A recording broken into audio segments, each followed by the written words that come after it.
Houston, Texas. The early 1970s. A quiet suburban neighborhood where kids rode bikes, played baseball, and trusted every friendly face. But behind one of those smiles hid something unspeakable. A man who offered candy to children and delivered nightmares instead. This is the true horror story of the Candyman Killer. Dean Corll looked like any other man in the neighborhood. He worked at a small candy factory owned by his mother. Kids named him the Candyman because he'd hand out sweets, sometimes even let them into the factory. To them, he was harmless, kind. But kindness was his disguise, because Dean Corll wasn't just giving candy to children. He was hunting them.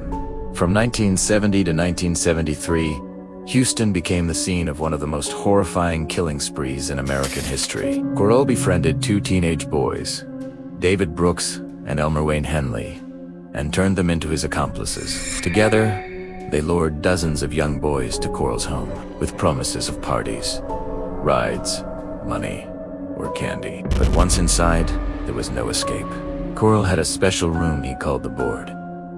It was a sheet of plywood with handcuffs and shackles bolted to it. Each victim was tied down while Corll and his teenage helpers carried out gruesome acts. Bodies buried in shallow graves, hidden beneath boat sheds and in empty fields. At least 28 boys, maybe more. And for years, no one suspected the friendly neighborhood Candyman. Then one summer night in 1973, the horror came to an end. Elmer Wayne Henley, Corll's teenage accomplice, had finally had enough. During an argument, Corll pulled a gun on him. Henley grabbed the weapon and fired 6 shots.